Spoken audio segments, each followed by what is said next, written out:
এই স্বাগত জানাই অনেক দিন পর।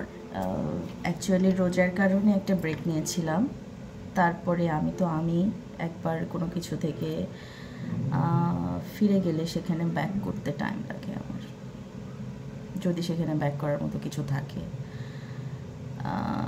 এবারও যে মানে একটা ইন্সপিরেশন দরকার হয়, আমি যে ফিরবো এটার জন্য একটা ইন্সপিরেশনের প্রয়োজন হয়। তো এবার এই ইন্সপিরেশনটা দিয়েছেন আমার একজন প্রিয় বন্ধু এবং একজন প্রিয় বান্ধবী। তারা অনেক দিন থেকেই বলছেন যে আমি কই কেন কাজ করছি না, কেন স্টপ হয়ে আছি। আমি তাদেরকে রোজার বাহানা দিয়েছিলাম যে রোজার মাস এবার রোজায় আমার খুব কষ্ট হয়েছে। তো এই কারণে তো রোজাও এখন তারা বলছে যে রোজাও তো গেল, অনেক দিন হয়ে গেল, ঈদও চলে গেছে, অনেক দিন হয়ে গেছে, এখন কোথায়। তো এই যে আমি এই যে আমি আজকে থেকে আবারও চেষ্টা করব কাজ শুরু করার।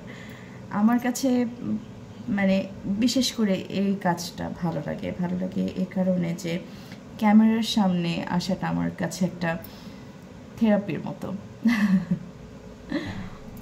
আই নো অদ্ভুত শোনায় কথাটা, কিন্তু এরকমই ভালো লাগে আমার। আমি এই কয়েকটা সময় এটা একটা আমার অন্যরকম বাস্তবতা,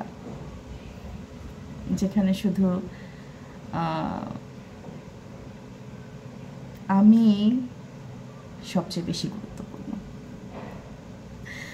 ওকে, আজকে রবিবার 13 এপ্রিল 2025।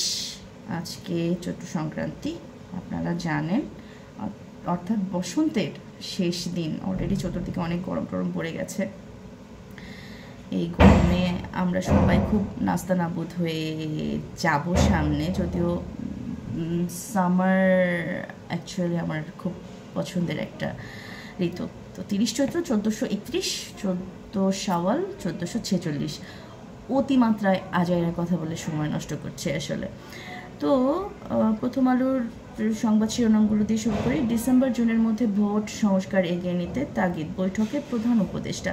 ঐকমত্য কমিশনের 2 সদস্যের সঙ্গে বৈঠকে কমিশনের চেয়ারম্যান ও প্রধান উপদেষ্টার সংস্কার কার্যক্রম দ্রুত এগিয়ে নিতে বলেন। গণহত্যার প্রতিবাদে সরব বাংলাদেশ, মার্চ ফর গাজা, এই ব্যাপারে একটা হেডলাইন হয়েছে। বাংলাদেশ কী কী করবে জানতে চায় যুক্তরাষ্ট্র। বাণিজ্য মন্ত্রণালয় ইউএসটিআর বৈঠকে এই জানতে চাওয়ার ব্যাপারটা ঘটেছে। যুদ্ধবিরতি ভাঙার পর 500 শিশুকে হত্যা। আল জাজিরার বরাত দিয়ে প্রথম আলো এই নিউজটা করেছে ইসরায়েলের হামলা প্রসঙ্গে। এই ছিল প্রথম আলোর আজকের হেডলাইনগুলো। সমকাল, নির্বাচনের লক্ষ্যে দ্রুত সংস্কারের তাগিদ।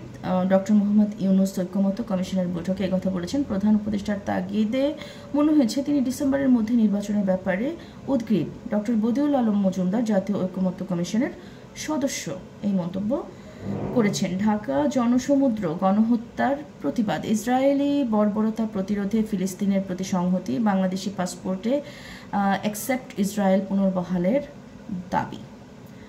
দ্রুত নির্বাচনের দাবিতে মাঠে নামছে বাম দলগুলো।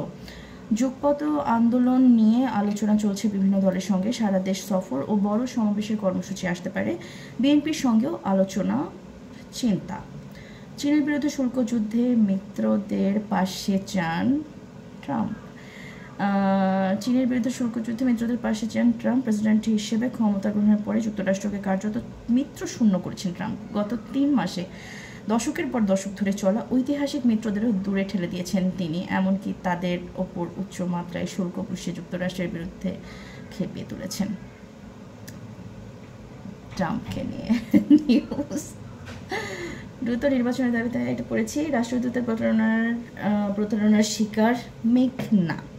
এই ঘটনাটা মানে মেয়েটা বাগদান সম্পন্ন করে রাষ্ট্রদূতের সাথে, সৌদি রাষ্ট্রদূত, তাই না, মনে তো হয় তাই।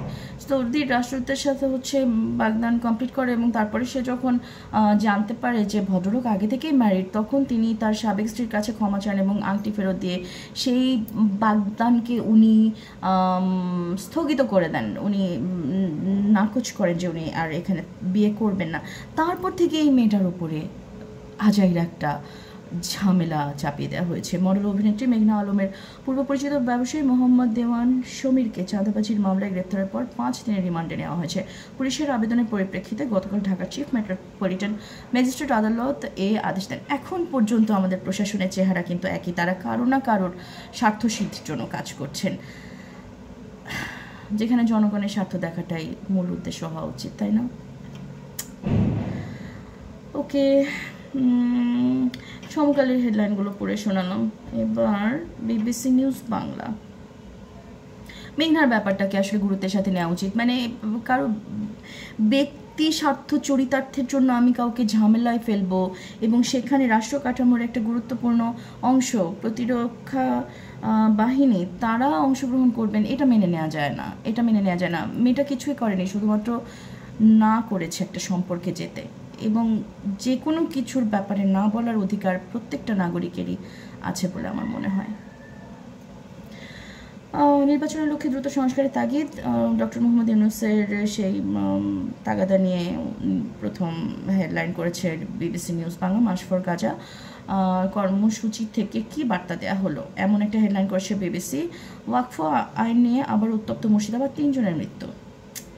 ফিলিস্তিনের পক্ষে বিক্ষোভ করে বহিষ্কারের মুখে কলাম্বিয়া বিশ্ববিদ্যালয়ের শিক্ষার্থী। মার্চ ফর গাজা কর্মসূচিতে বিপুল সংখ্যক মানুষ, স্লোগান প্ল্যাকার্ডের প্রতিবাদ। চারুকলায় আগুনে পুড়ে গেছে আলোচিত ফ্যাসিবাদের মুখাকৃতি, মোটিভ রহস্যজনক বলছে পুলিশ। রহস্যের এখানে কিছু নেই, হয় এটা আপনারা জানেন কে করেছেন, না হয় এটা যারা চাচ্ছে না শোভাযাত্রাটা হোক তারা করেছে। দুই পক্ষকে ধরুন, ধরে নিয়ে তাদেরকে প্রশ্ন করুন, আপনারা উত্তর পেয়ে যাবেন। খামাখা একটা সামান্য তিলকে তাল করার কোনো কারণ আমি দেখি না। সঠিক উত্তর দিতে না চাইলে আপনারা মিডিয়াকে বলবেন নো কমেন্টস। ওকে, এই ছিল আজকের মতো সংবাদ শিরোনামগুলো। ধন্যবাদ।